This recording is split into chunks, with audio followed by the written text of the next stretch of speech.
welcome back again. This is session number 4, day 4 for some of you, session 4 for others.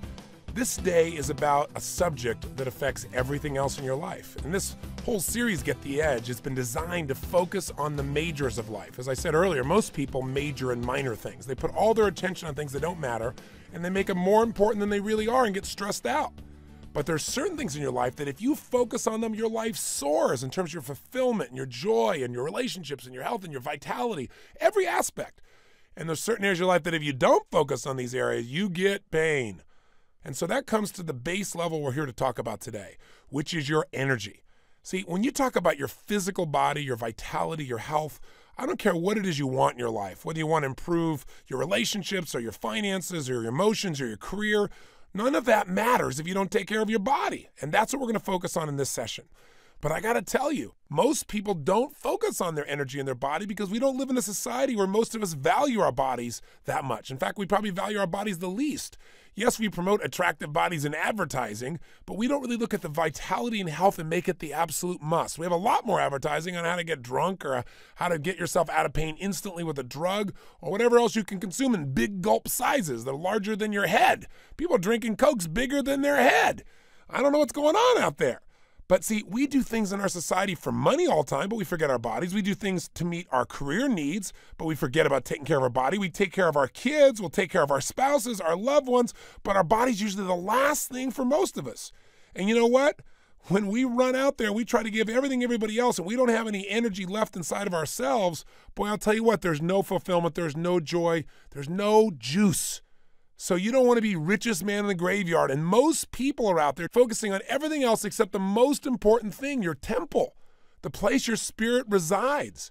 And most people are digging their grave with their teeth because they don't understand the little changes in their body are making huge changes in how they feel and how they experience their life. So my goal for this particular tape is to show you how to increase that energy. Because no matter who you are, increased energy means a greater quality of life. It means the edge. There's no question about it. You look at people of charisma, it's energy. You look at people who have the ability to get things done, it's not just that they got so much willpower, they got the energy. It's there at the end of the day, not just at the beginning of the day. And I want you to have that. And there's some simple changes you can make that will not require your entire life to change, that can create an explosion in that energy. Also, if you're overweight and you want to change, and you've tried dieting, and you've tried exercising till you can't breathe, there's a reason why those diets and that exercise doesn't work. It has to do with this thing called acid, where most people are exercising to a level that their body can't take. And so their body retains fluids and it retains fat in order to protect the body from these acids, as you're going to learn in this tape. So if you're looking to lose 5 or 10 or 15 or 20 or 50 pounds, this is the ticket, and it's different than things you've heard before. What I love about this is it's profound knowledge. What makes it profound is it's simple. And the more simple, the more usable. But I also don't want something that's simple that isn't based on science. And when you start to understand the acid-alkaline balance in your body and how it affects your energy, how it affects the flow of oxygen, how it affects the amount of fat your body retains, how it can even affect cholesterol, you'll be fascinated by the process because it really opens the door to a lot of answers we don't have. What's ironic is there's so much research on nutrition, a lot of it gets lost through the shuffle for years. The original research that I'm aware of anyway about acid-alkaline was done by Dr. Neil Solomon almost 20 years ago at Johns Hopkins University. Here's a man who focused on everything he could find within clinical nutrition that could massively improve the energy of an individual and the overall homeostatic balance in your body, which is basically your body's ability to heal itself. Since that time, many people have done research on acid-alkaline balance and its impact. I met various nutritionists like Robert Young, and doctors like Dr. Alex Guerrero, who, by the way, is the person I recommend today. So you're going to get some pieces out of a live seminar about each of these individuals and what they've discovered and how you can apply it to yourself. By the way, Alex is the closest thing to genius I've seen. He's a doctor of Chinese medicine, and he's known because he's able to take two extremes of people and help make a difference. He takes peak performance athletes when they're burning out and turns them around, which is probably a good metaphor for most of us in today's society who are working so hard and we don't understand why we're not able to get the most out of ourselves anymore. But he also is specialized in his practice on taking care of patients that traditional doctors think are terminal and they're inoperable or there's nothing that can be done at this stage. They just believe that this person is going to pass away. And his statistics are amazing. He's now cared for 400 terminal patients designated as untreatable by their physicians. 5 years later, a approximately 85% of them are still alive and thriving. This man really has found some tools that can shift people's health in a short period of time, including those people that think there is no hope. So this information truly can be a breakthrough. And what I really want to do is free you from fear. So many people walk around every day afraid someone's going to sneeze on them and they're going to get a cold or the flu. I mean, at one stage, I used to do 275 days a year, literally traveling and doing programs, and I've never missed a program in my life in 25 years. And I don't say that to beat on my chest. I say because I want you to know that you couldn't be more exposed to germs than I am, because I've been virtually everywhere on earth, involved with tens of thousands of people on an ongoing basis, and I don't break down. How do you explain that? Well, you could say, well, that's your belief system, but there's more than just beliefs involved in your physiology, in your health, and I'm certainly exposed to germs everywhere. The reason is that germs are not enough to describe disease. 10 people can be exposed to the same germ. Not everybody gets ill, as you well know.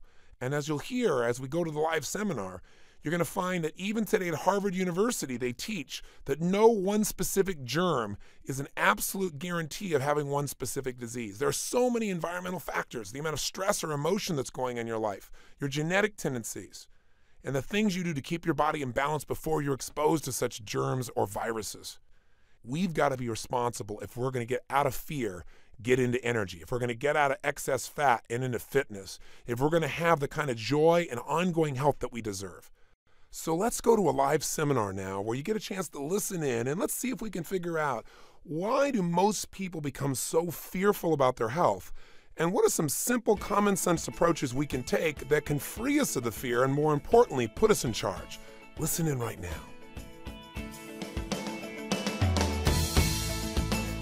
What I want you to understand today is it's not the principles you're going to learn that are going to make a difference in your health. It's the beliefs you're going to develop about what's most important. And by the way, I said your money, your spirituality, your children. What's the other obvious area you don't want to give up to an expert? Which one? Your health. You can't allow someone to make you believe that your health is such a complex task that only some expert can know what to do. Because I got to tell you something. The ratio of results that these experts are producing in our culture are not very pretty. In the United States, which is a good example, a good barometer of most of the states represented or the countries represented in this room, 1 in every 2 people now die of what? Heart disease. 1 out of 3 from cancer. I mean, think about that. That's staggering. Look around the room and imagine half the people here are going to die from a heart attack. That isn't necessarily true to this room. In fact, our job is to make sure that isn't true in this room, but statistically, that's accurate. Then look at the ones that are left, 1 out of 3 are going to have cancer. Now, there is no excuse for that because those things are completely lifestyle driven. But what we keep doing is treating the effect rather than dealing with the real cause, dealing where the source of the problem is. That paradigm of treating symptoms is an old paradigm and it doesn't work. And even doctors today know it. That's why today you see more and more doctors are in a position where they're looking at things from a totally different holistic point of view. In fact, today, when most people still think germs are the cause of disease, if you read the #1 textbook from Harvard Medical School, it makes it clear that germs are not the source of disease. That you can have all these germs in your body and not have the disease. And you can have disease and those germs aren't available. The germs are a sign of life. That the biggest problem is if you create an environment that's polluted, germs are going to magnify. They're going to go crazy and they're going to start feeding and creating their own waste. And their tearing down of the body and waste happens only because you create an environment where that's possible. If you got tons of mosquitoes and you go kill them all, which is the allopathic medicine's approach, right? Pathology is the study of what? Study of disease. Now, if you wanted to be rich, would you study poor people? If you wanted to be healthy, would you want to study people that are ill? That's the way that we've operated from. It's a backwards way of trying to figure out how to get healthy. Because it's not about health, it's about maintaining or dealing with a problem after it's occurred. And very often the way we do that is based upon this concept of the body as a mechanism rather than the body as something that really is driven by the mind and spirit. So today is about, let's open our minds to a different set of beliefs, and let's be careful about one thing. Most truth in life goes through 3 phases because there are convictions in society. First, it's totally ridiculed. Second, it's violently opposed. Because if the ridicule doesn't do it, now it starts hitting people's convictions and they get very fearful. When a man suddenly says, no, the earth is not the center of the universe, It's not the center of even the solar system. The sun is. Copernicus said this. What happened to him? First he was ridiculed, then what did they do? Stoned him, threw him in jail, right? Made him have to recant everything, destroyed his books, violently opposed. And then the third step, truth becomes accepted as obviously true. Self-evident is the word. All truth goes through those three phases. So for us as people, if we want to grow, we want to get ourselves open to as many things as possible first. And the reason I tell you that again is your philosophy of health is going to affect your health more than any specific thing you're going to eat or do. Because your philosophy of health is going to determine the choices you make, the way you deal with dis-ease in your body. It's going to determine really the choices you make, and the choices you make are going to determine your physical and emotional and future destiny. So be careful about convictions today. Now, the metaphor I've used throughout the years, the simple one is look at the example of going to New York City when there's a trash strike. If you've ever been there, it's happened 3 or 4 times. Trash will pile up in the city by about the 3rd week, so high on the street, it's unbelievable. And they have rats everywhere when this occurs. How intelligent would it be for you to come along and go, look at this trash all these rats brought. You know the trash was there first for the rats to come. But when we think about disease, most of us look around and look for something to blame. Whenever it looks like something's the cause, take a deeper look. It may just be a correlation. And if you respond to that as your principle, you'll live in fear, and worse, you won't change things to make it better. So what I want to give you then is a good example. Let's look at the most modern example of this, which is the flu. Let's think about the flu for a second. The flu. When does the flu have a season in most countries of the world? Yes or no? Is it holiday season or the normal work season? Quick, out loud. Holiday season. Raise your hand if it's the holiday season in your country, because in this room we have 76 nations. Raise your hand if holiday season is the primary time in which the flu hits. Raise your hand nice and high so I can see. Now, what happens during the holiday season that might add to toxicity or to a deficiency in your nerve energy where you're using more? Okay, do you tend to eat and drink even more, partying even more intensely than usual, yes or no? Plus, as you're gearing up for the holiday season, do you have your normal responsibilities still very often, yes or no? But then you have additional responsibilities, okay? Plus you have things like the outlaws are coming into town, the in-laws. People you're not always thrilled about that you gotta have to deal with. Is there politics? Is there emotion during this time, yes or no? Even if you love the holidays and you exert more excitement, does that occur, yes or no? And in most countries in the world, the holiday season is an extreme of temperature. And in this country, it's the cold season. In some countries, it's the hot season is the holidays. But it's an extreme of temperature. Your body has to use more nerve energy to either cool yourself down if you live in a very hot environment or to heat yourself up if you're in a cold environment. When you're in these environments, you're making more and more demands of energy, and when you use more energy than you can take back, what gets shut off? The elimination process. As that happens, your body's no longer at functional efficiency. As that happens, toxicity builds up. Now, what does this look like? In this country, it starts with Thanksgiving, doesn't it? What happens at Thanksgiving? People sit together and say, it's time to give thanks for our year, for all that we're grateful for, and let's thank our body by giving it a really gentle, nutritious, well-balanced meal. Is that what happens? No, what is it? It's called pig out time. And what do people have for Thanksgiving? What do they have? Come on. Turkey. What else is on the plate? Mashed potatoes. What else is there? Gravy. Desserts. One little token vegetable on the side that nobody touches. Pure acid, pure waste, pure poison in mass. And when you've eaten so much, by the way, do you eat a lot? You eat so much you can't breathe. And you go, you push away the table, I'll never eat another bite again. Pumpkin pie? Okay. Coffee? All right. Isn't that true? And what do you do after that meal? Do you go out and say, oh, God, I feel so good. Let's go out and take a nice run. Let's go to the movie. Let's go for a jog. What do you want to do? Boom. Your brain goes in a total overwhelm, doesn't it? Your body tries to shut down. You're exhausted. And by the way, when you have that meal that one day, the next day, you immediately go on a cleanse, right? Immediately go, okay, I overdid it. I have the right to overdo it. But now, the next 3 or 4 days, I'm going to eat totally pure. I'm going to cleanse. I'm going to drink water. I'm not going to drink anything else but water. I'm going to make sure I get lots of nutrients. I'm going to clean out my colon. Is that what people usually do the next day? There's leftovers. Got to have the leftovers. Can't waste them. There are people dying in China. right? And by the way, is there some stress usually around this time? You bet there is. And does it end there? No, because you say, well, Christmas is coming. You know, it's the party time. So do you tend to drink more, yes or no? Eat more, yes or no? You go to the company party, right? You have a good time. You think it's time to see the boss looped. It'll be much more fun to be around him, right? You have fun. And then when that ends, you got Christmas just down the road. And you got more stress and more things trying to do, and excitement and happiness, energy, energy, energy. And on Christmas, you usually have a really small, nutritious meal honoring, the day that this is supposed to be about. No. You eat another huge meal. You have more partying, more innovation, and maybe even extreme of temperatures maybe too. And then on top of all this stuff, you don't finish there because New Year's is around the corner. And New Year's is the ultimate party, isn't it?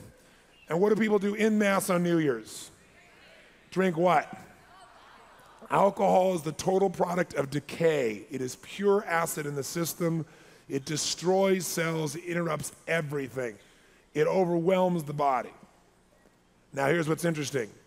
When does the flu season hit? That's right. It always shows up late December, early January, usually right after the 1st. And you do it year after year after year, this bug shows up. And by the way, people know it's a bug. They wake up, and what are their symptoms? What are the symptoms of the flu? Nausea, vomiting, diarrhea, fever, chills, aches and pains. Are those the symptoms of a body that's been poisoned, yes or no? Are those the symptoms of a body trying to get rid of poison, yes or no? But when we look for the cause of this to deal with it, we look because we've been conditioned that it must be a germ. So we look for the germ. We look for the flu virus. Not even a germ anymore, not a bacteria, something that actually is alive. We look for a virus. Doctors in this room, correct me, doctors, if I'm wrong. A virus has never been proven to be alive. None, ever. Everything that's alive has several points. It consumes things on its own. It eliminates things, and it has its own free movement. No virus has ever been proven to see that. To see a virus, you have to have an electron microscope. They judge them by shapes. You're seeing now modern medical schools are actually talking about viruses may just be pieces of spent cells. We see them in a particular area, and we think it's the cause. It's no more the cause than the rats are the cause. You got to get this waste out. You must cleanse and detoxify your body. If you don't, you're going to pay a severe price. It's uncomfortable. When it's uncomfortable, go, I paid this price because I did stupid things. I didn't love my body. I put things in it didn't belong, or I innervated myself. I need to rest. I need to drink fluids, and I need to get this out of my system, and I'll be fine. I don't want to aggravate it or shut down the process. I got to let it run its course. If I let it run its course, it'll be healthy.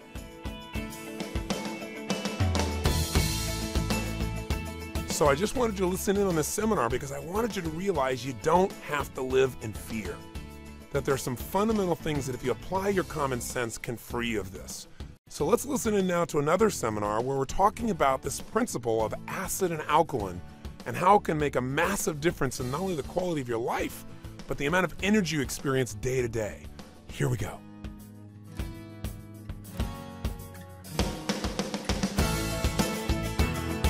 Thank you. Well, I came back.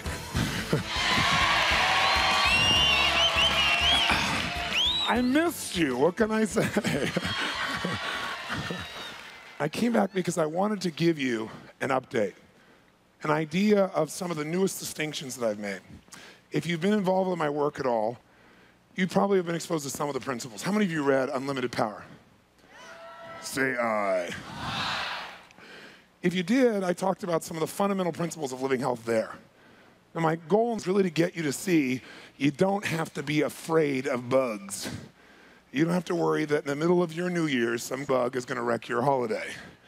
Okay? That it's really not how it works.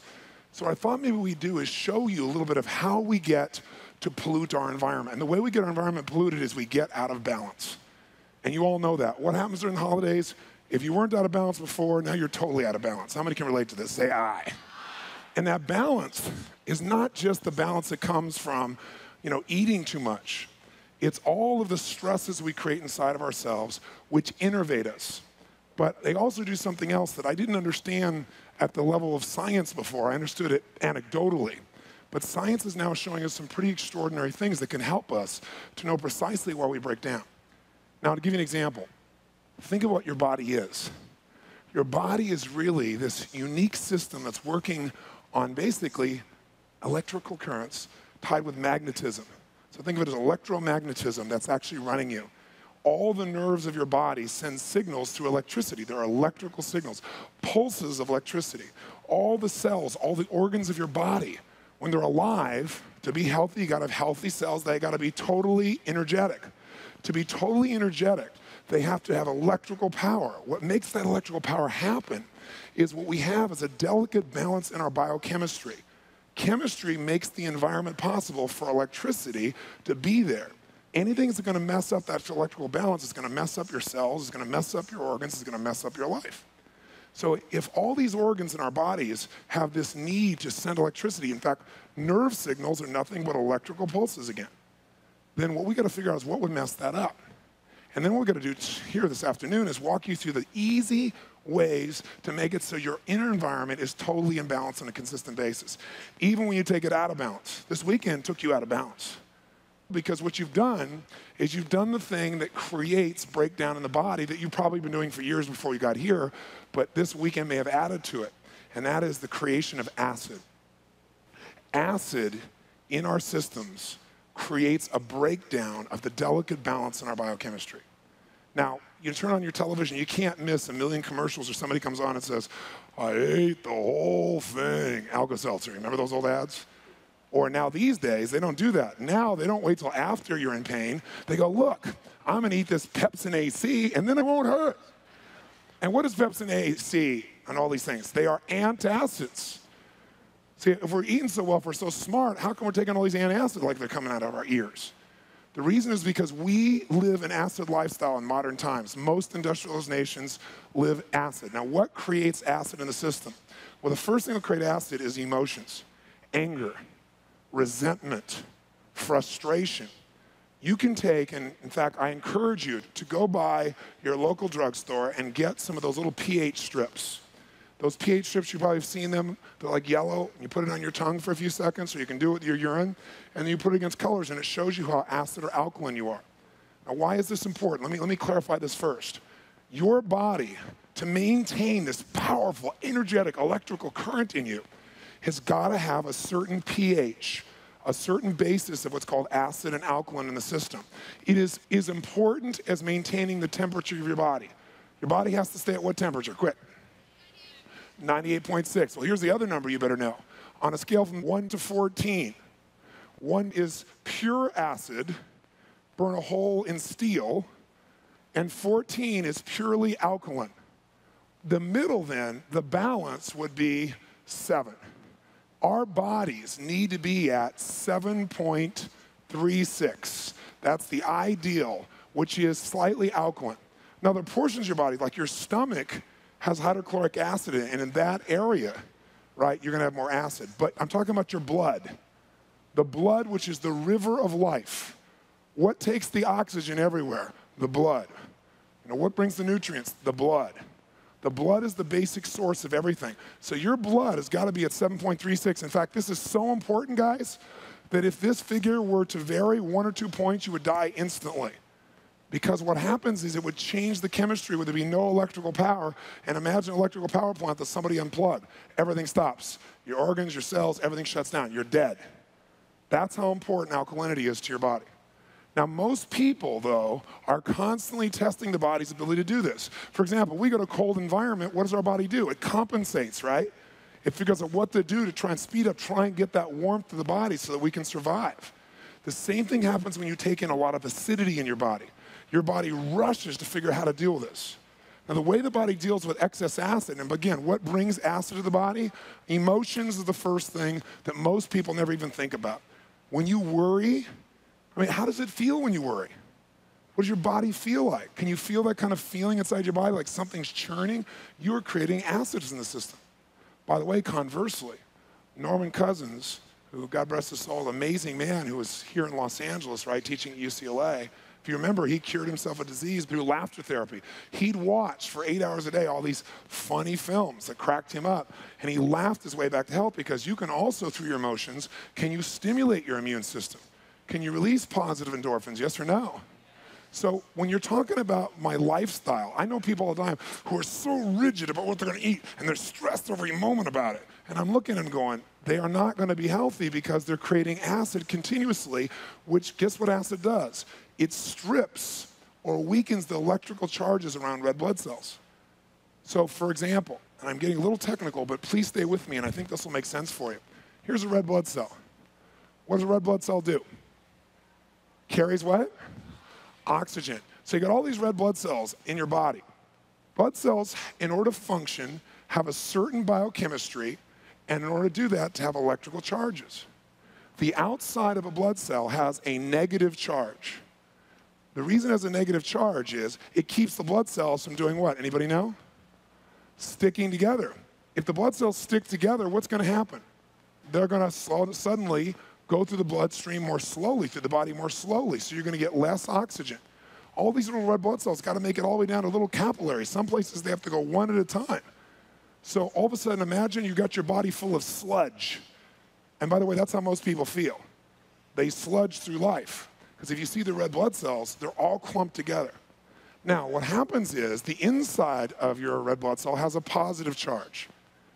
So when acid comes along, you have an acid diet, which I'm going to talk about also, acid emotions, acid lifestyle.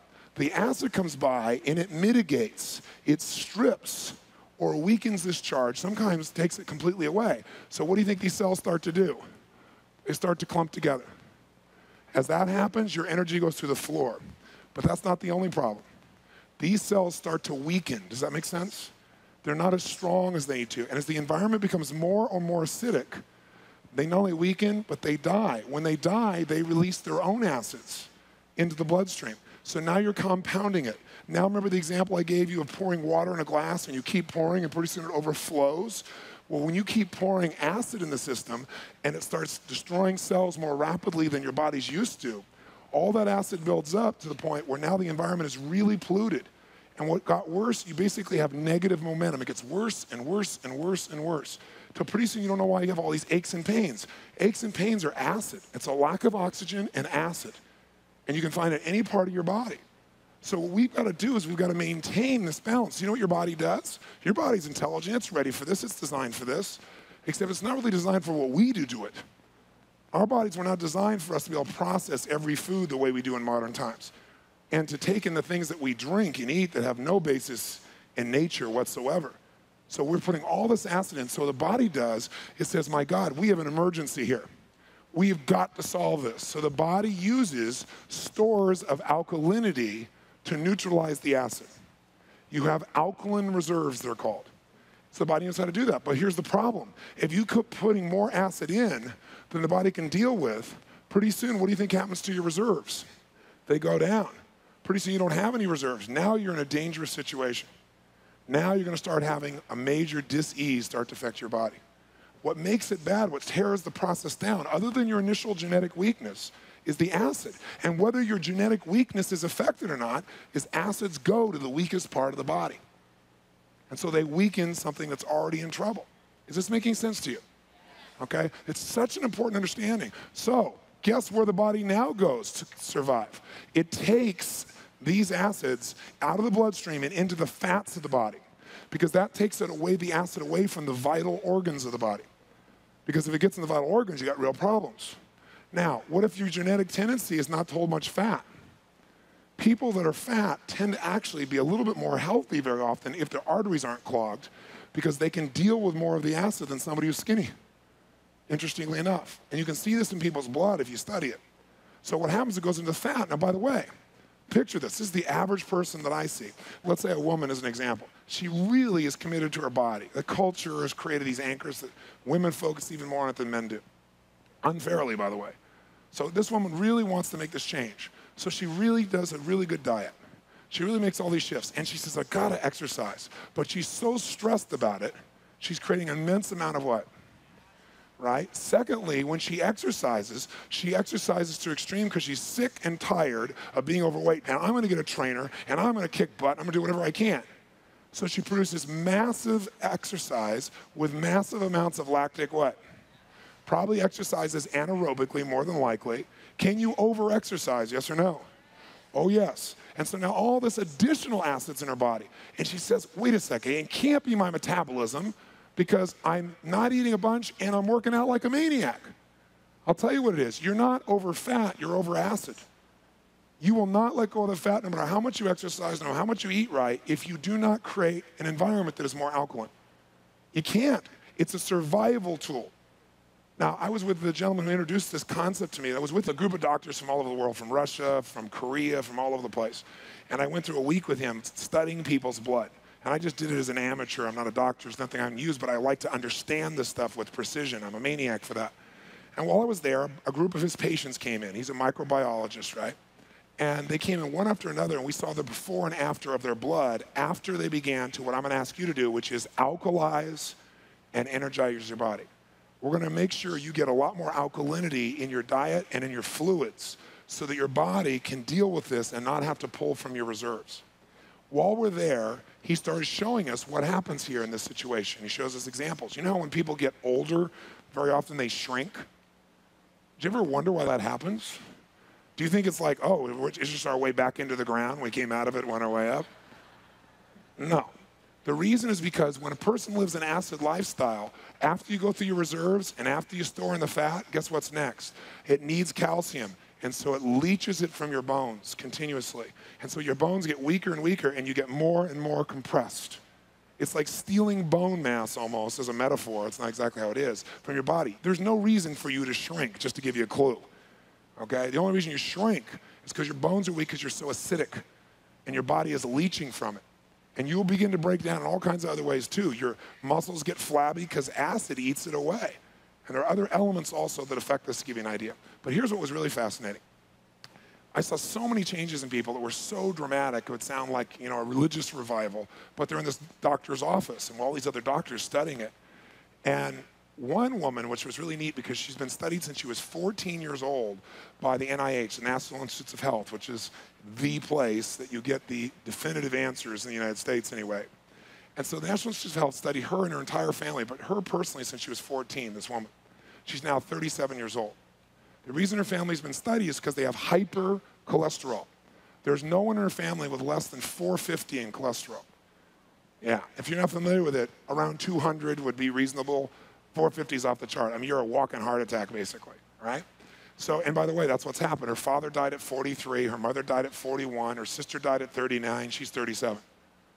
And the NIH and the University of Utah both have studied her, but the NIH since 14, and they've tried to use their family as an example, and they tried every diet they could on them, every kind of treatment you can imagine. They put them on low cholesterol, no cholesterol diets. And their cholesterol still rises or stays the same. They've never been able to reduce it.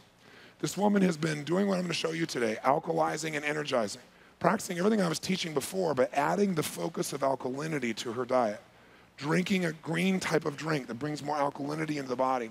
She's dropped 50 pounds in the last 6 weeks. She's never been able to lose weight. Why? She had so much what in her body quick. So her body's hanging on to it. Now the body's alkaline, it's just let going like crazy, and she's not working out half as hard or anything like that.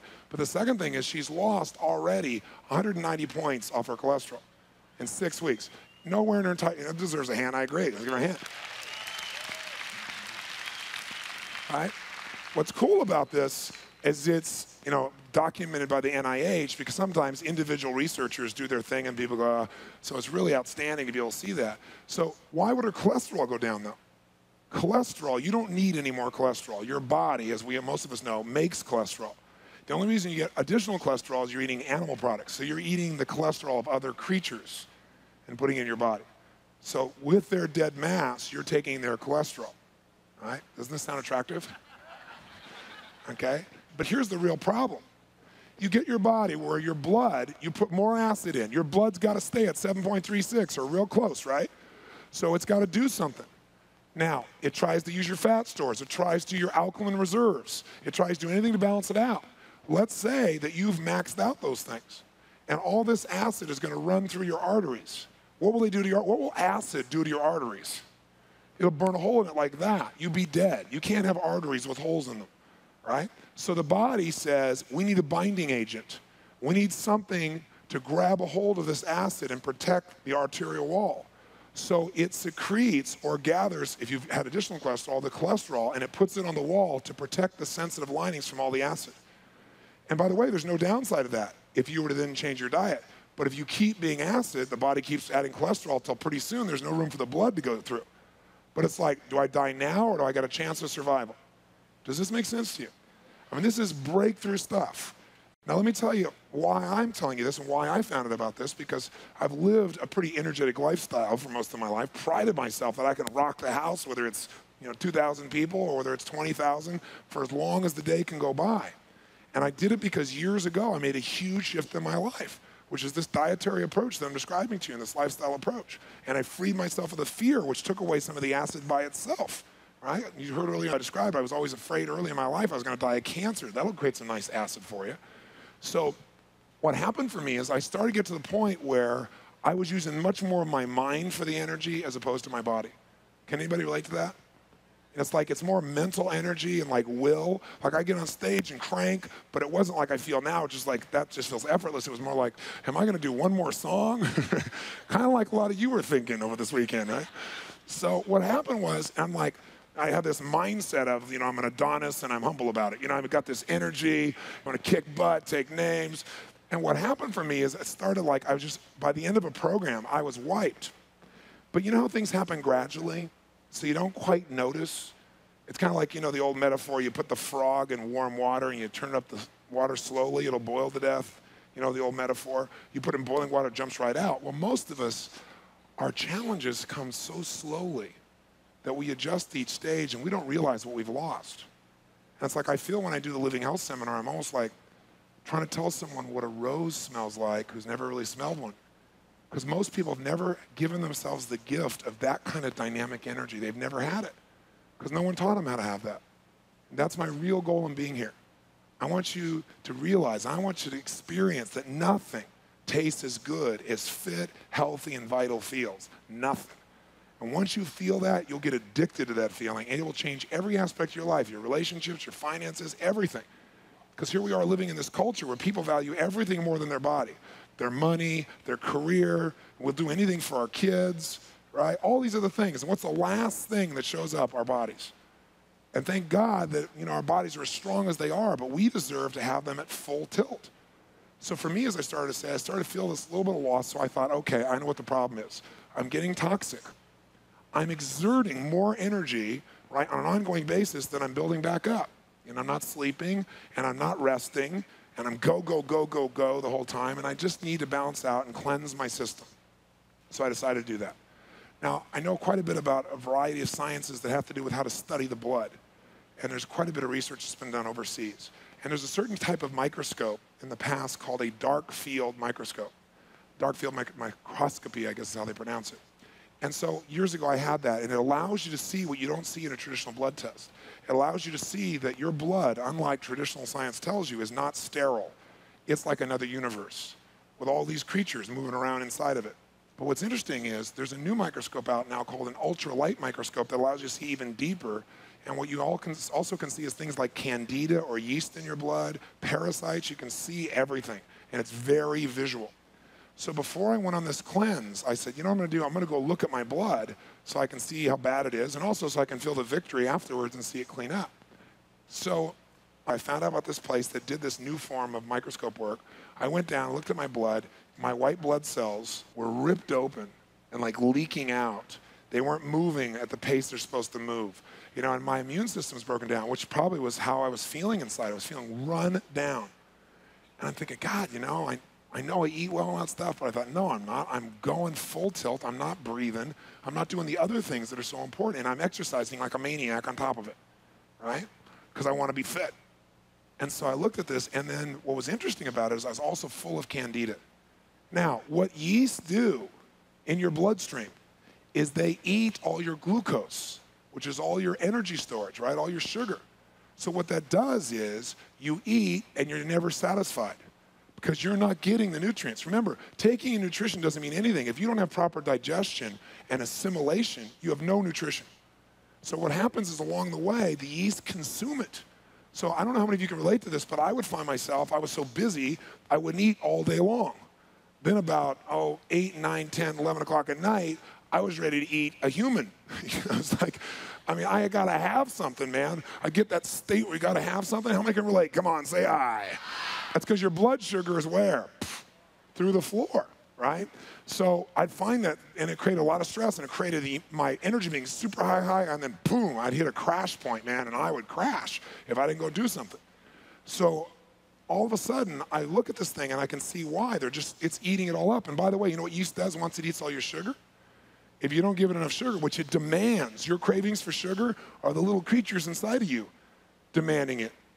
If you got a lot of acid addictions right now, as acid addictions are like cigarettes or alcohol or coffee, where you got to have it, and you get yourself alkaline, this is not a willpower thing. You won't go through the headaches and all that crap people do. That headaches is all the acid that's released back into your body now as you start to cleanse. It's in the cells, in the fat, and when you stop giving acid, the body goes, all right, we got a chance to get rid of this stuff. Put it in the blood and let's get it out.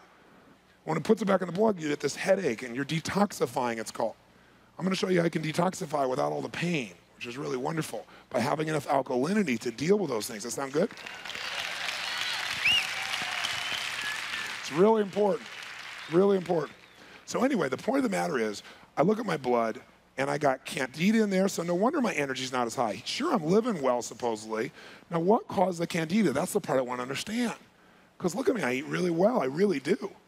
I thought, well, candida is feeding on sugar. I don't eat sugar, but, I'm vegetarian. And I see a lot of vegetarians. The meat eaters always look at them and go, I don't want to look like that. Well, that's because they're eating tofu and drinking milk and eating cheese and eating all that crap that's horrible for them. But also, they eat all kinds of carbohydrates that convert into sugar. And sugar, ultimately, taken in mass, becomes acid in the system. It has an acid ash. So does protein. Has an acid ash. You go, what's left to eat? Don't tell me you're going to talk to me about veggies, are you? We're not getting there, are we? Yep. But I also want to show you how you can have like a big salad, drink a green drink, and get most of your alkalinity from that, so you can still have the foods you have, maybe in hopefully a little bit smaller quantity, because you won't desire it as much as you become more alkaline and more balanced. The point of the matter is, I started looking at this and going, boy, I know what it is it's pastas, it's the carbs, and I always had fruit from breakfast till noon. I've taught people that for years. I'm dead wrong about that. And the reason I'm dead wrong about that, and I didn't know, and it served me well, because fruit cleansed me, it was great, gave me energy. What I didn't realize was we live in a society where most of our food is processed, and as we're eating all this processed food, we're getting so much acid that eating a bunch of fruit on top of it adds that much more sugar and creates more candida. How many follow that? Okay? So I'm not saying fruit's not good. I'm saying you don't want to consume excess amounts of it, especially if you've got a diet that has lots of other carbs in it, because you're creating an environment. Now follow me. We'll come full circle now. You're creating an environment that these little creatures will proliferate, right? Because they got a feeding ground, right? The rats don't come until there's enough trash to feed them. When there's all this trash, they're going to come. And once they get there, they tell their friends, right? They camp out. And they grow and expand and create more of a problem, don't they? So you don't want to create trash inside. Trash inside starts with the acid, and then it starts to create more and more challenges. And as we do this, as we become more acidic, as we get more sugar in our bloodstream, we create the things that suck our energy away. As I started saying, when they're done with your sugars, these yeast start to eat your proteins. They start to literally break down your soft tissues and your muscle mass. So if you're real flabby and all that stuff, I don't know the real statistic. There are books that claim, there's some scientists that now claim that as much as 70% of the population is infected with yeast and candida. It sounds to me extreme, except when you look at the lifestyle of most people, then you go, maybe it's not extreme. But you can find out very easily by doing a blood test, and you got to cleanse it out. The good news is you can cleanse it out easily. All you got to do is alkalize the bloodstream, because this environment that the yeast grows in has to be acidic, right? It's the environment, guys. It's always the environment. And the good news is we're in total control of that. And by the way, even your teeth. Think about this. If you talk to your dentist has been educated, they'll tell you sugar doesn't burn holes in teeth. It's the sugar as it metabolizes into acid, which all sugars do, it drills a hole in your teeth. It's the acid that does that. Now imagine that acid going through your organs, through your tissues. Imagine that you have a genetic strengths and weaknesses. If yours is in the prostate, gentlemen, the acid will go there. And that's where you're going to experience the biggest problem. If it's in your breast that's that situation for a woman, it's going to go there. It's going to go wherever your weak point is. If your liver's weak, it's going to go there. The weakest part of your body is where the acids will settle, because that part of the body can't clean up the mess as quickly. Does that make sense? And so then you pay the price in your weak place. You must be alkaline. This whole conversation is, number one, how do we alkalize the body? Why do we alkalize the body? Because we've got to have the 7.36. And again, you can do this. You can go pick up all those things, put it in your mouth, and see where you are. So anyway, the point of the matter is, I went and got this blood test to finish the story. I said, what do I do? They said, here's the things you should do. And they said, in 30 days, you can have this totally turned around. I said, show me some examples. So they showed me before and after of people's blood. Being visual, that convinced me. So I said, great. So me a woman who had breast cancer and what her blood looked like. And it scared me because mine was moving in that direction, that kind of breakdown. And they showed me 30 days later and blood was perfect, right? And she's fine. So I went and did this for 30 days, and I went and had the blood test again because I'm not a believer in, I've never promoted supplements because most of it is expensive urine. 90% of it just goes straight through you. Your body can't digest it. It's not absorbed. So I went 30 days later, and I looked at my blood, and my blood was perfect. No candida in the system, white blood cells perfect. I knew that before I got there because I felt better than I can remember feeling in probably 5 or 6 years. And I think I feel pretty awesome. But I remembered how good I felt before that I'd gradually forgotten. So everything I taught before is totally in alignment with creating alkalinity except eating fruit in the morning till noon. And I've been teaching that for years, so I was an idiot. I apologize. But it really worked for me. I mean, it worked at the time. But it has a cumulative effect if you're doing all these other things too. So I'm not suggesting you can't eat fruit. And I'm going to now become very specific about the principles. But I wanted to give you this overview. Does this make sense to you? Okay? Now I want to tell you one other thing. There's 2 words, alkalize and energize. Alkalinity, you now understand how important it is. How important is it? It's life and death. That's how important it is. You got too much acid, are you likely going to have difficulty losing weight unless you have a genetic tendency not to keep weight at all? Yes or no? I guarantee you're not going to be able to lose weight if you keep your body in an acid place. Or if you lose weight, it'll be temporary and you'll gain it back.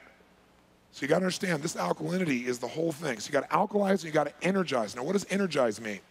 It means, remember, every organ in your body works on this microelectricity, this electrical magnetic frequency. And all of that is happening in your system.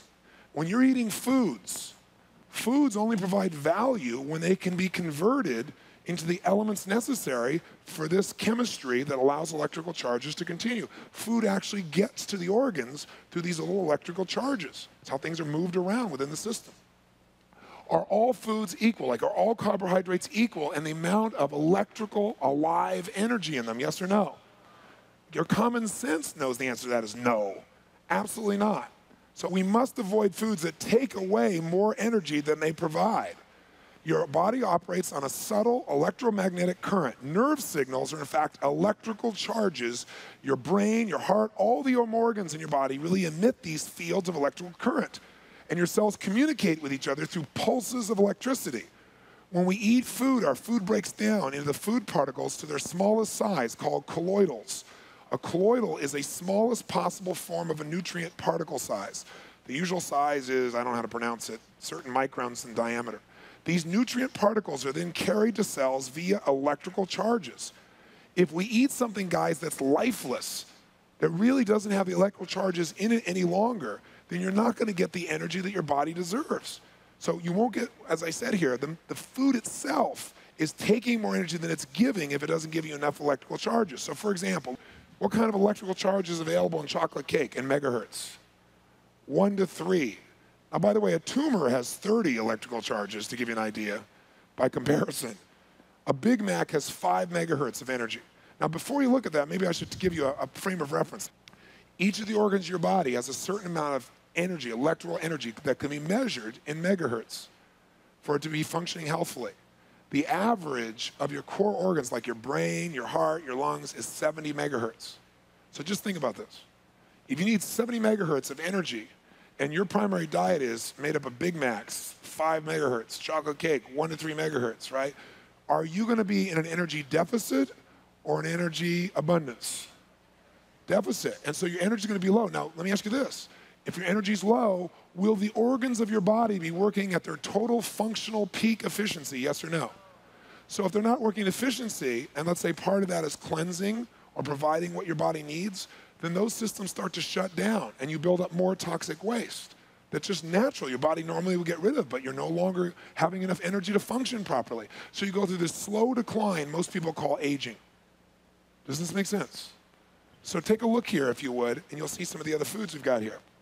Vitamins. I mean, most vitamins and mineral supplements are 10 to 30 megahertz, and that's if your body can absorb them. Raw almonds are 40 to 50 megahertz. If you saw me snacking during the break here, I grabbed something, that's raw almonds I have up here.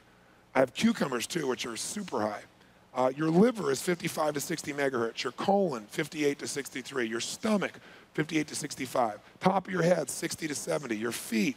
So you can see your body's basically in that 60 to 70 range. Fruits do provide, you see this? They provide a lot of energy. They're alive. Green vegetables are the highest, 70 to 90 megahertz. Plus, green vegetables, ladies and gentlemen, are extremely what? Anybody know? Alkaline. We want alkalinity, and green vegetables are some of the most alkaline things you can take into your body.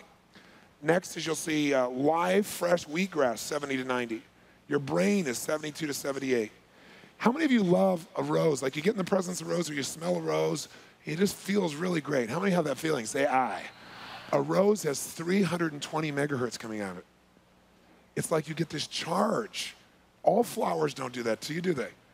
Some have more than others. And what the feelings you're having are actual electrical charges that you can experience if you measure them. It's fascinating. And then I'm going to show you a green drink that's between 250 and 350 megahertz. When you drink it, you'll feel like an immediate sense of charge of energy because all the charges your cells need are available immediately, plus it's alkaline. So it's available there. Now, how many would agree that the real challenge that most people have is not some bug is attacking them, but the real challenge that they have is their environment has basically been compromised. That they've done things probably in their lifestyle, consciously or unconsciously, that have put the body in a weakened state and has caused the environment to be polluted, and now problems are building on top of each other. How many buy that theory? Say aye. Okay, if you buy that theory, then the question is, how do we get there? How do we get imbalanced? And then the second question, the more important one, is, how do we get that balance back quickly? The first thing that happens that takes us out of balance is there's a disturbance. Now, what could disturb our bloodstreams, disturb our environment? Well, as I start out with again, negative thoughts, negative words, negative actions, those emotions, do they have an impact on our bloodstream, yes or no? Absolutely, and you can feel it, can't you? You know it's visceral. You know your whole body starts to shift when you go in these states. Now, after you have that experience, try adding to that a polluted environment. Do you think breathing, I should say, all the smog in the air makes you alkaline or acid? What would your common sense say? Totally makes you acidic, okay? Now, LA's air is a lot better than it was before. Most of the countries is getting better, fortunately, but it still affects us. Acid diets. What's an acid diet? A diet that's made up of animal proteins is acid. A diet made up of a lot of cooked oils is acid. A diet that's made up of a lot of sugar is acid. A diet made up of a lot of carbohydrates, refined carbohydrates, processed carbohydrates, like pastas, etc. It's going to have a lot of sugar. Sugar, just think sugar equals acid and acid equals glue. That's a good way for you to think about it. The outside of the red blood cell is a negative charge. That's what keeps them repelling. The inside is positive.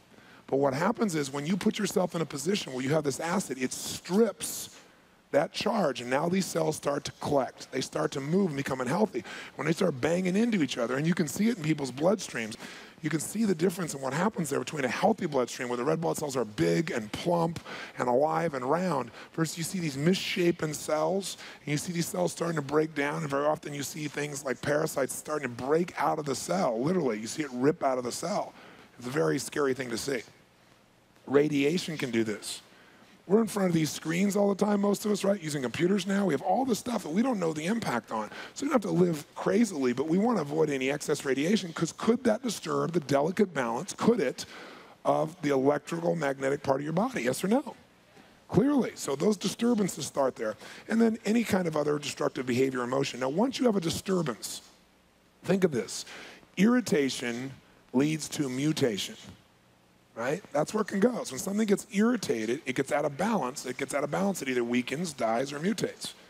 So irritation leads to mutation. So what happens is when you have a disturbance, the second thing happens is cells become disorganized. They change basically to try and deal with an environment that's different because life wants to live. I mean, when you even think about cancer cells are cells that are striving to live so much that they can even expand like crazy in an environment where there's no oxygen. So they mutated and now they're growing more rapidly than you want them to.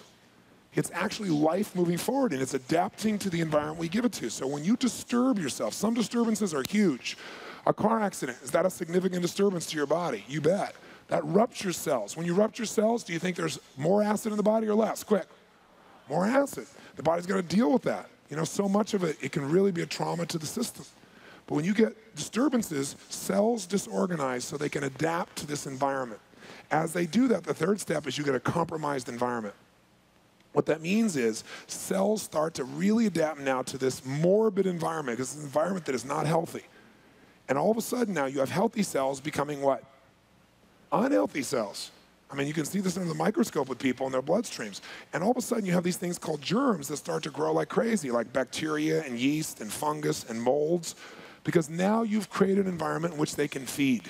You've created a place where they get to live. Now what's really fascinating, and you'll see this at Mastery, and this will sound insane to some of my doctor friends in the room, but I took Dr. Solomon, who's on the UN board of aging, and he's the head of the Council for Health and Illness, I guess it is, for the United Nations. He's also from Johns Hopkins University. He was the head of nutrition there. Traditionally trained guy, and I brought him about 2 months ago. He was supposed to go for 2 hours because I said, I've seen things in the bloodstream that traditional biology would never say is possible.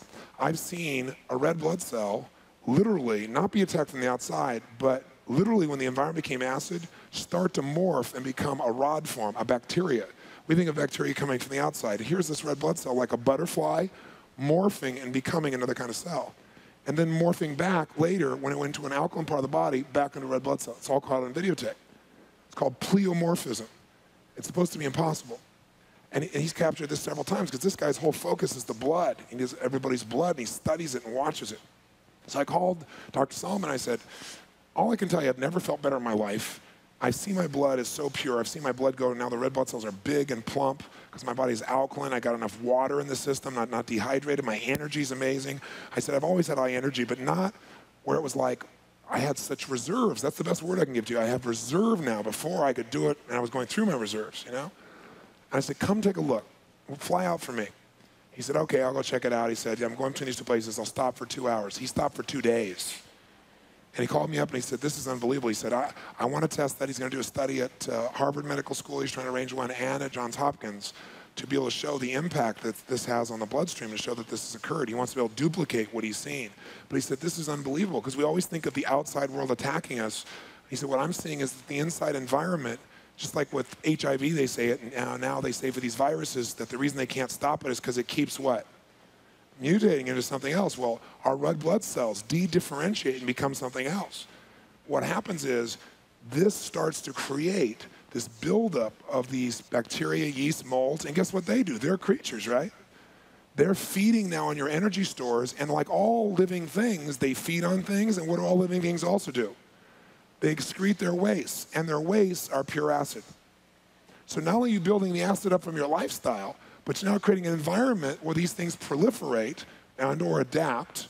Now on top of that, they put their own waste in, which brings you to the fourth level of imbalance. Now you have debilitating acids growing, so that the waste products from those unhealthy cells pollute the environment, and they start to impact the quality of even the healthy cells now. And so more disturbances, more disorganization of cells, worse environment, more acids, and now you're going to what most people think of as debilitating diseases or aging or whatever the case may be. It's an acid problem that comes from disturbance. Now, let me just tell you this. It takes 4 parts of alkalinity to balance out or neutralize 1 part of acid. That's why most people are so acid. So what's neat about the blood and what's neat about the foods is you can see it. You know, it's not this little, oh, I'm going to take this supplement and hope it's okay. I mean, you can see it and you can feel it. You have both experiences. So here's a cycle of balance. Number one, you must cleanse. How many of you think you've built up some toxicity and some acid through your lifestyle up until now? How many think you're certain about that? Say aye. Trust me, you don't need a blood test to know that, okay? So you got to cleanse. Now, what you want to do is super hydrate your system. Super hydrate means you're going to drink a lot more fluids than you normally do, but you're also going to drink fluids that are alkaline in nature. So you want to drink green drinks. Whether you drink hard drink or not, you can certainly do any other form of green drinks you want. If you go by any of these juicing places, you can get fresh green drinks, and there's all kinds of them that are alkaline, anything you want. But one of the most potent that most of you have heard about is wheatgrass. And the only thing with wheatgrass is it's very concentrated. So you got to make sure you gear up for drinking wheatgrass. And wheatgrass has some benefits in that the chlorophyll in the plant captures the energy of the sun, which is basically life. We have to get that energy ultimately through the system. And so what happens for us is the chlorophyll in the plant is what converts it to energy. And if you look at the molecular structure of wheatgrass, and you look at your own bloodstream, you look at the molecular structure of your blood, it's almost identical. So it's almost like eating the greens or eating the chlorophyll is like taking the blood of the plants that's still alive when it's like that, just like it's giving yourself the ability to build your blood, and it's seen as a blood builder. There's quite a bit of scientific research on it. So you're welcome to drink that, or if you want, get some of this green drink. What's great about it is you can put it in any water you want, wherever you are. You can take it with you on the road, and you can take something. You start to get that place where you haven't eaten, and you're like, your blood sugar's going, you drink that, boom, you're solid. You'll have the fluids that you need, you won't be dehydrated, your blood sugar will be even, and your energy will start sparking because all that electricity, all that energy is available for your body immediately. But what you're going to want to do to cleanse ideally is 7 to 10 days would be the ideal. 7 to 10 days where you would literally go on pretty much a liquid diet. You'd be doing green drinks, green soups. There are a variety of choices in there that you can go through during that time.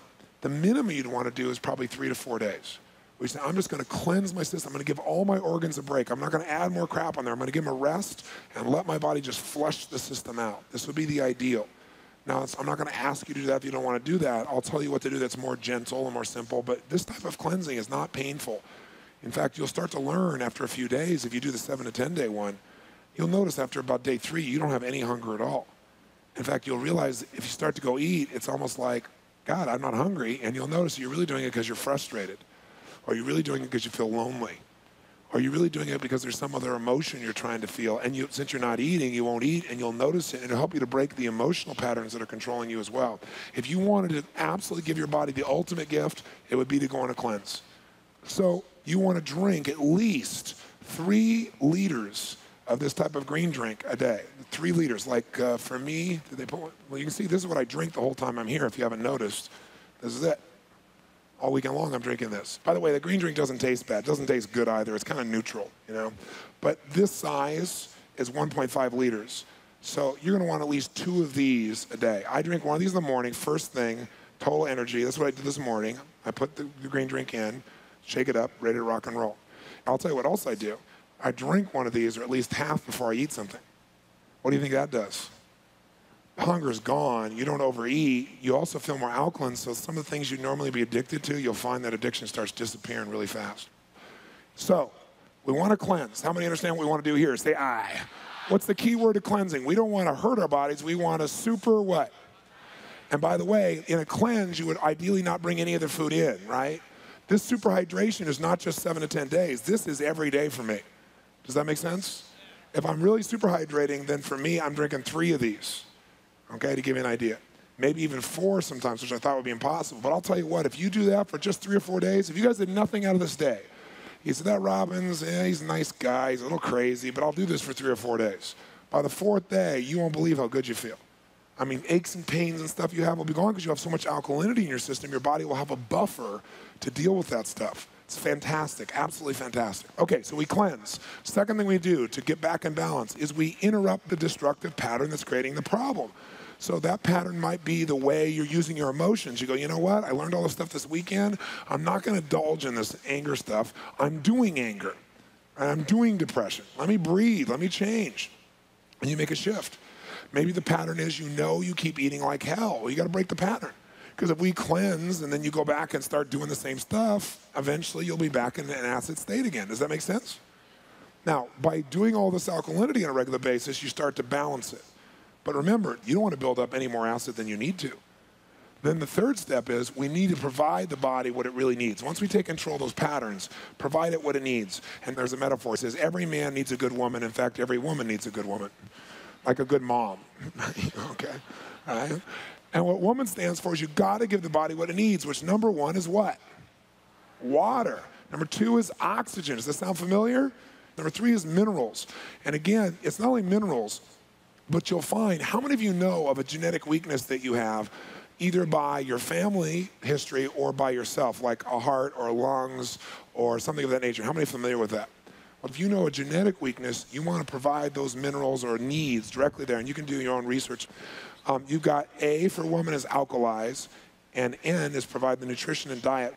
What that'll allow you to do is put your body back in balance. When it's in balance, your biochemistry is where it needs to be. The electrical charges are there. The cells are vibrant. They're alive. There's lots of what?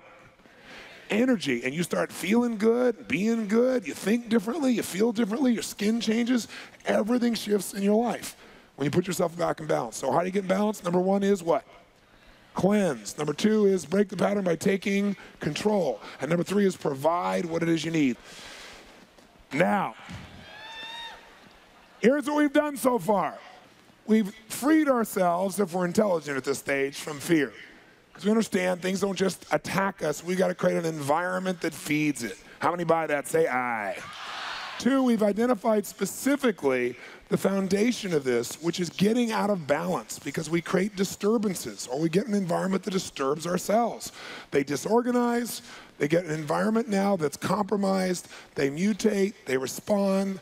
Those beings or those creatures create their own waste products, and those acids then continue to cycle till we get more and more unhealthy. We know to get balanced, we got to what? What's the first step? What? Cleanse. I want you to remember that, because the way we're going to live is one that's a cleansing lifestyle, not a clogging lifestyle. All right, we're going to have that as part of our mindset. Second thing we're going to do is going to take control by interrupting patterns that don't serve us. And third thing is we're going to provide the body with the core nutrients it needs, a good woman.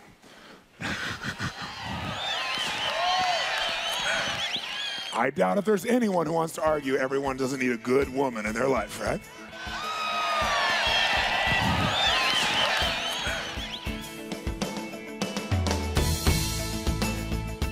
All right, back to me personally now.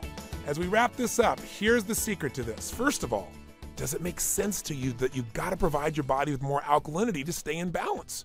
Sure it does, because we all live stressful lifestyles, acid lifestyles. And you've got to remember that if you're going to live an acid lifestyle by the way you eat or by your stress, the way you're living, remember it takes 4 parts of alkalinity to balance out 1 part of acid. If you'll just create this balance in your life by drinking more water, by drinking a green drink or wheatgrass, giving yourself enough greens, the changes can be miraculous. I've seen it in my own health and energy and the people that I care about and the people I meet every day. It's such a simple change. All it is making a simple addition to your life, yet the improvements in your life are so radical, it's almost hard to imagine.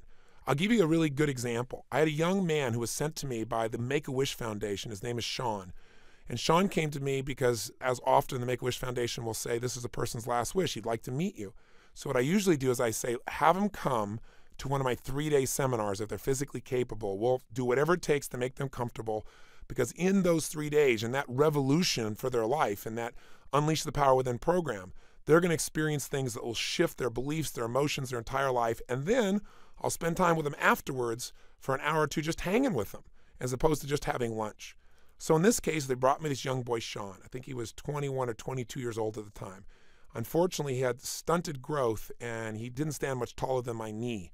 He was in a wheelchair. His bones were so brittle that when he came to do the seminar, and it was time to do the part of that seminar called Fear into Power, the first part of the seminar is teaching people how to overcome any fear and take action in spite of it. It's the thing that stops us all.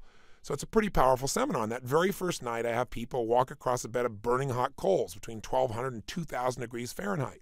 No one has to, but everybody ends up doing it. Because once you see how to break through your fears and you know what to do, you just take action, and everything shifts.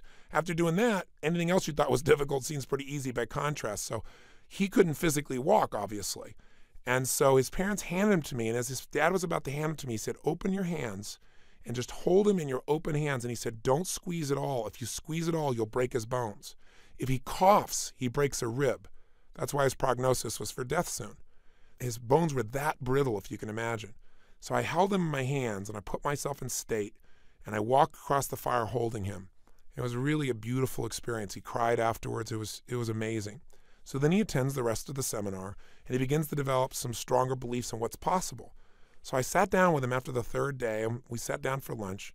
I said, tell me what you believe about all this. He said, well, I believe there's got to be an answer, but no one's been able to give me one.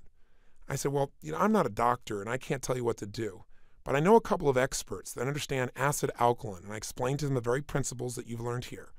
And I said, I got to believe that if your bones are so brittle that they're breaking when you cough or sneeze, you got to have an enormously acidic body. Now, some of that can be genetic, I'm sure, but I believe if you talk to some of these people, they might be able to make you at least more comfortable, and who knows, it might save your life. If you're interested in doing it, I said, I'll pay for the flight, and you can go check it out for yourself. And I'm not telling you have to do this, just decide if it makes any sense to you, and if you do, use it. If you don't, don't.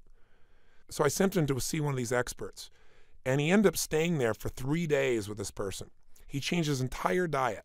Now, again, his prognosis was terminal. I spoke to his mother, and I spoke to him, and he was feeling better and better each day. Well, that could be anecdotal, obviously. Interestingly enough, within 6 months, he was still not only alive, but he was stronger than ever. He was able to cough or sneeze without any fear. Within 12 months, and if you saw him today, he showed up at one of my seminars to surprise me one day. I hadn't seen him in a year. And he rolled up, he was still in his wheelchair, but he said, let me show you what I can do now. He got out of his wheelchair and did push-ups. He pulled up his stomach and showed me he had a six-pack on his stomach.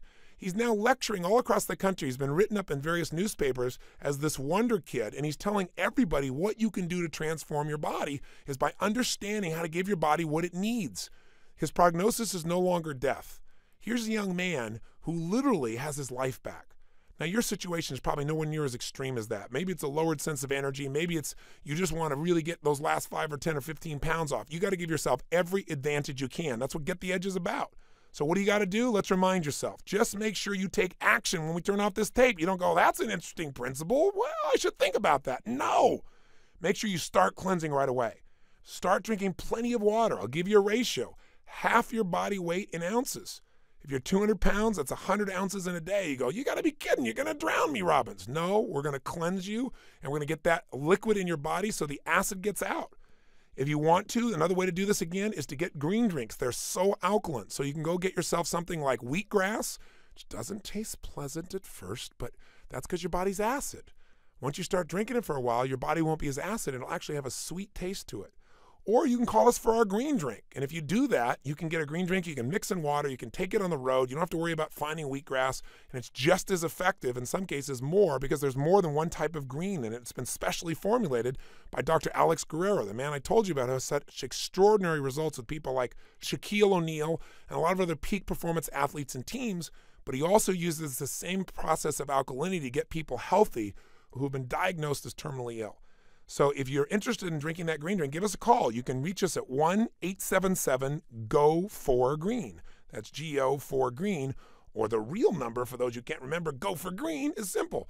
877-464-4733. Again, if you're interested in getting the green drink or any of our Inner Balance products, all designed by Dr. Guerrero, give us a call at 877-464-4733. But you can do it on your own. You don't have to do it with us. There are many ways to get your body in balance. Do whatever makes sense to you, but do something so you can get started right away. Remember, don't ever leave the sight of understanding or of setting a goal without doing something towards its attainment. It's time for you to have more energy, isn't it? Isn't it time for you to get your life at the highest level of energy possible? If it is, make sure you do something right now. We talked about it here. If you want to experience more energy than you've ever had before, call us or do something now as soon as this tape is done. Our next session is about the mastery of emotion. You know what?